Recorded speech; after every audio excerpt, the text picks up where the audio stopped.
Ya, baik, baik. Assalamualaikum. Saya buka dulu. Assalamualaikum warahmatullahi wabarakatuh. Selamat malam. Perkenalkan, nama saya Desito. Di sini saya akan coba mempresentasikan tentang hasil paper yang telah saya buat, filsafat sains, yaitu berjudul Paradigma dan Evolusi Ilmiah Thomas Kuhn serta relevansinya terhadap teknologi internet masa depan. Baik, ada beberapa hal yang melatar belakangi saya membuat paper ini. Yang pertama yaitu saya akan menjelaskan sedikit tentang teknologi jaringan internet masa depan. Internet dirancang lebih dari 30 tahun yang lalu sebagai percakapan point-to-point antara dua host akhir yang memungkinkan pengguna untuk mengambil data dari server terkenal. Setelah tumpukan protokol TCP/IP diperkenalkan, paket switching memungkinkan pengguna untuk bertransfer paket teks, audio, dan video melalui internet. Meskipun internet telah menunjukkan ketahanan yang luar biasa selama bertahun-tahun, baru-baru ini perubahan dalam sifat aplikasi, persyaratan pengguna, dan pola penggunaan telah membuatnya berubah secara signifikan.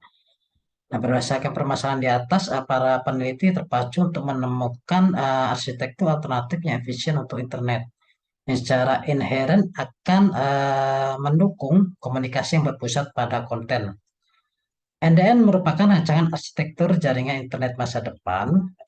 Kerja NDN yaitu paket yang dikirim dengan membawa nama data, bukan berupa alamat IP. NDN dapat dikatakan sebagai arsitektur internet masa depan dalam hal skalabilitas, routing, kecepatan forwarding, model kepercayaan, aspek keamanan jaringan, perlindungan konten, dan privasi. Di NDN, semua komunikasi didorong oleh pihak penerima, yaitu konsumen ke produsen.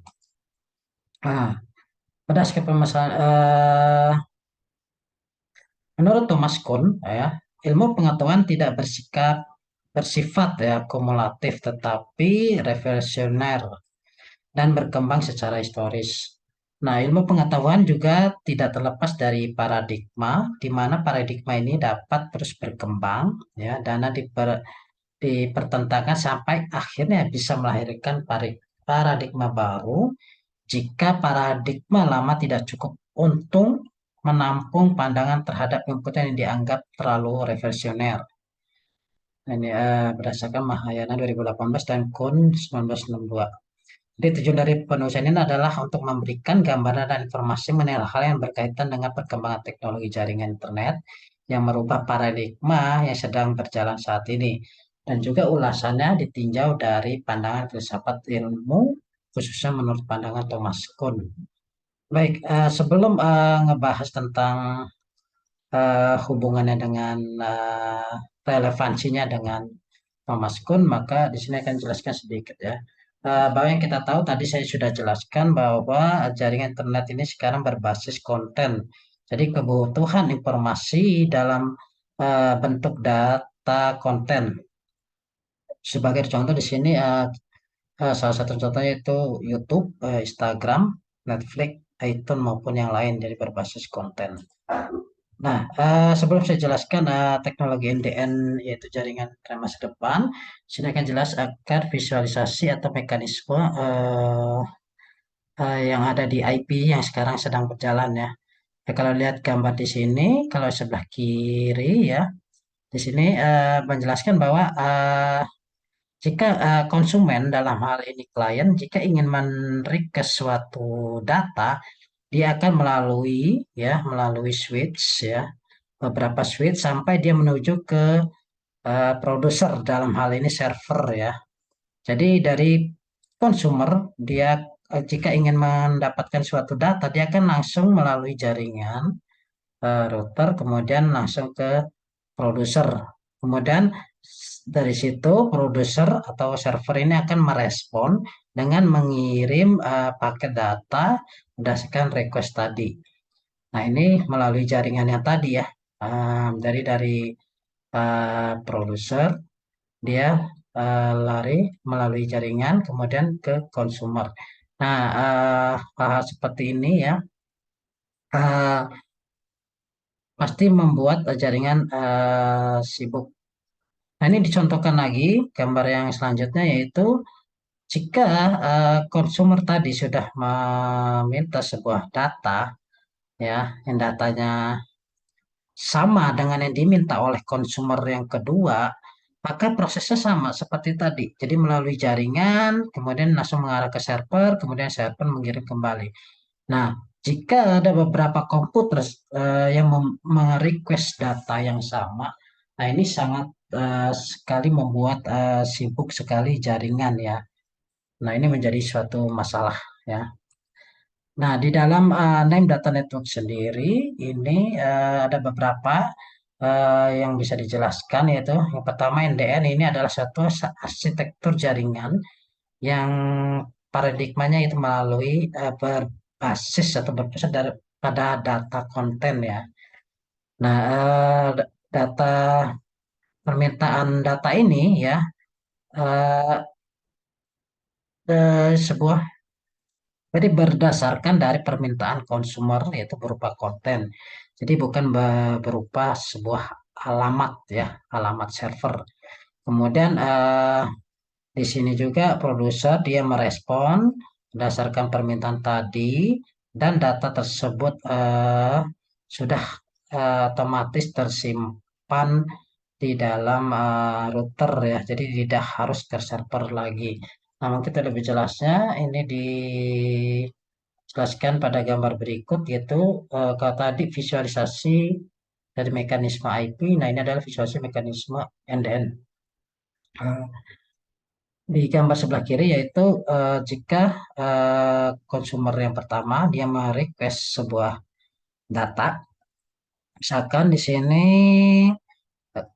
berupa data tentang sport ya, olahraga, maka konsumer konsumer akan meminta data request melalui jaringan, kemudian dengan jaringan diarahkan ke produser server. Nah, kemudian eh, server tersebut merespon dengan mengirim data berdasarkan request tadi yaitu data sport ya, dikirim melalui jaringan. Nah, yang membedakan di sini adalah salah satunya yaitu apa data yang dikirim dari server ke klien selain dikirim ke consumer, nah itu tersimpan di tiap-tiap router. Nah, di sini router yang digunakan adalah router NDR, jadi NDN ya. Jadi data yang dikirim dari server ke konsumer itu otomatis akan tersimpan di router NDN yang dilalui oleh data tersebut. Sehingga jika konsumer yang kedua, nah ini digambarkan gambar selanjutnya. Nah, ini jika konsumer dua menginginkan sebuah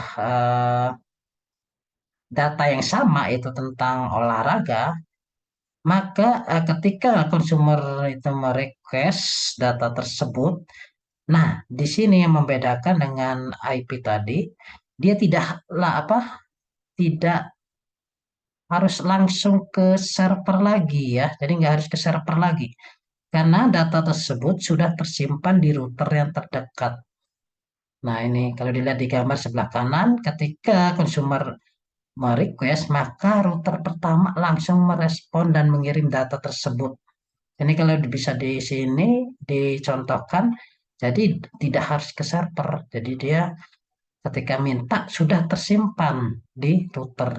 Nah, ini otomatis tidak membuat sibuk ya sebuah jaringan dan juga data yang diminta itu cepat sehingga delay yang menjadi masalah saat ini itu bisa teratasi. Nah, ini kira-kira gambaran dari mekanisme dari NDN.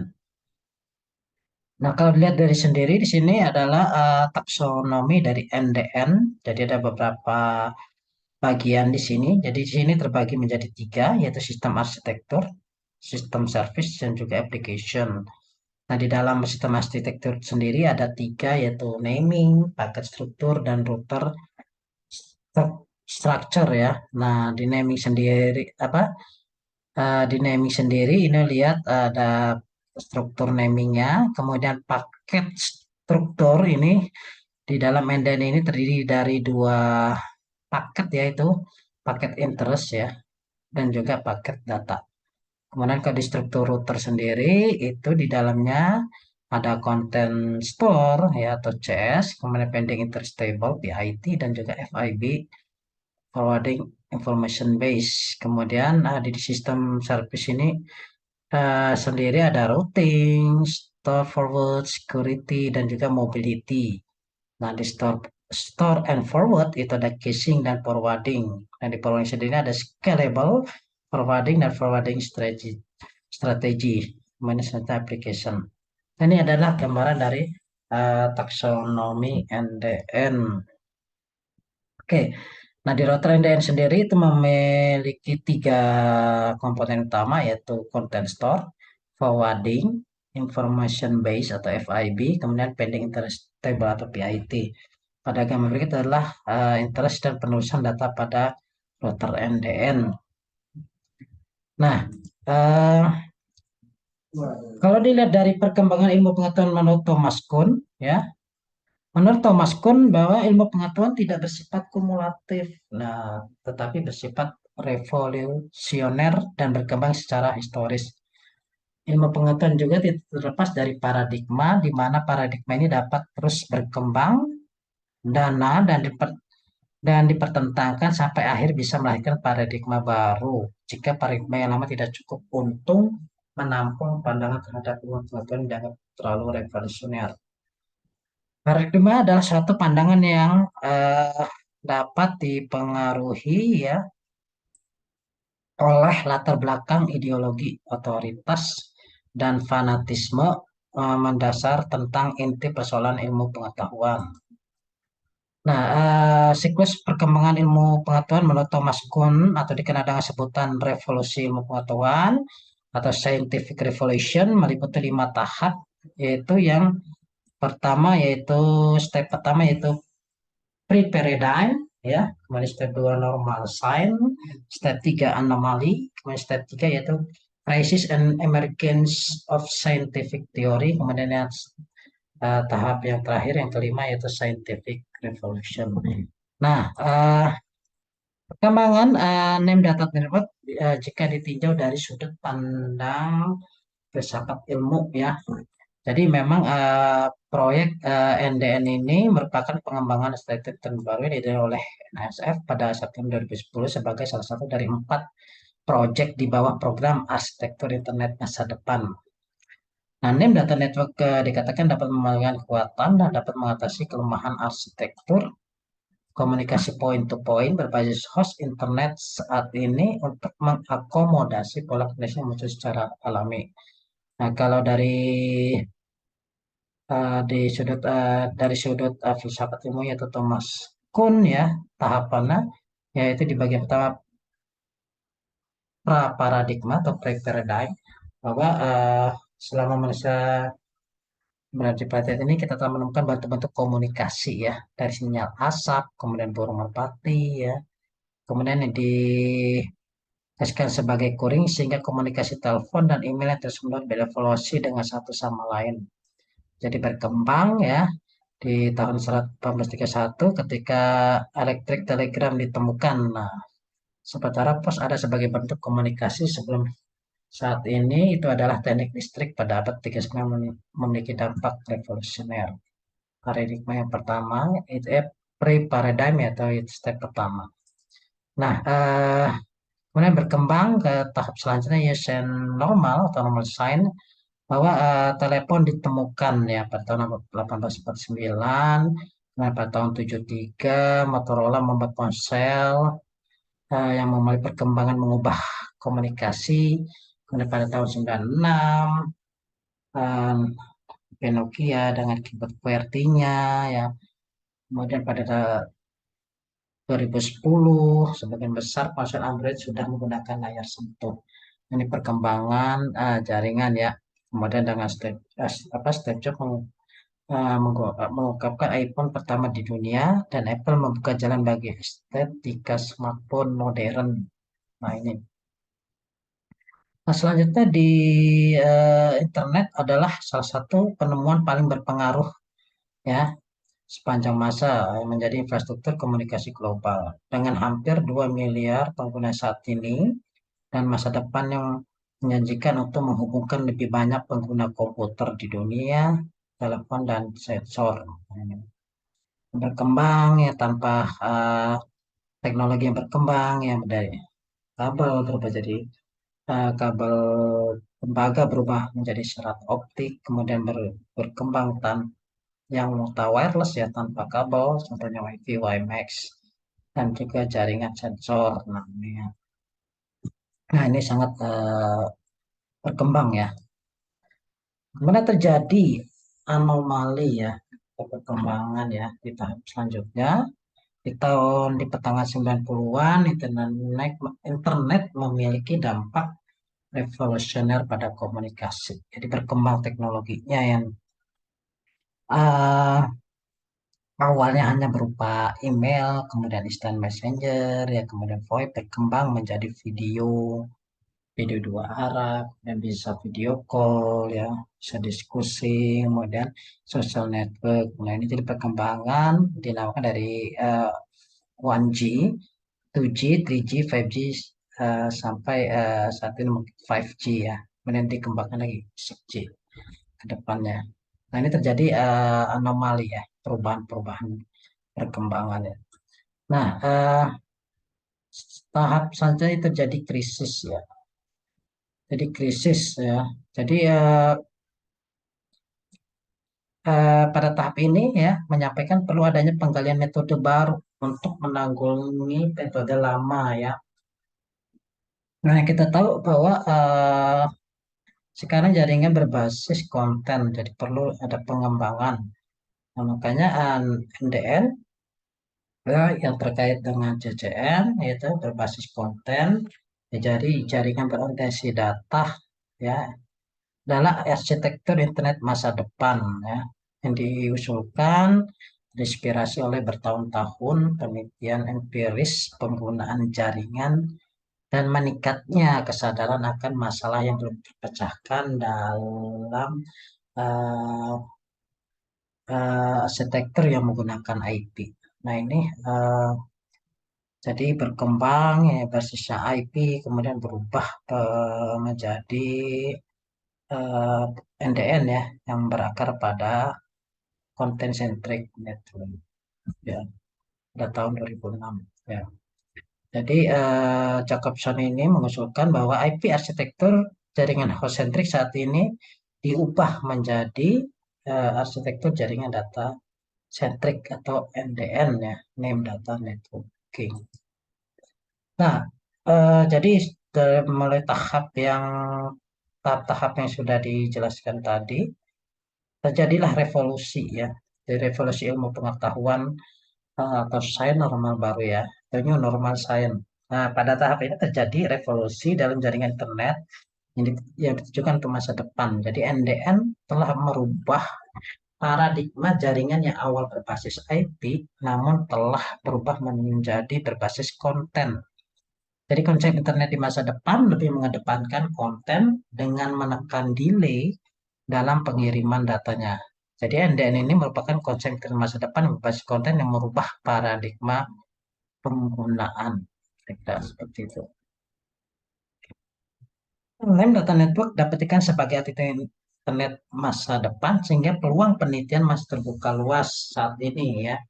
Para peneliti NDN masih banyak melakukan penelitian pada area yang berhubungan langsung dengan komponen penting dari NDN router, yaitu pending interest table, forwarding interest base atau FIB, dan content store atau CS. Nah, tahapan saintifik version menurutku adalah untuk name data network berada pada tahapan krisis di mana arsitektur TCP/IP akan merubah menuju arsitektur name data networking dengan paradigma komunikasi berbasis konten. Ya. Nah, kalau dari sudut pandang filsafat bahwa NDN ini masih dapat difalsifikasi sehingga masih bisa disebut sebagai saya. Nah, kira-kira itu penjelasan dari saya ya tentang berjudul Paradigma dan evolusi ilmiah Thomas Kuhn serta relevansinya terhadap teknologi terminal masa depan. Baik, terima kasih. Saya akhiri. Selamat malam. Assalamualaikum warahmatullahi wabarakatuh.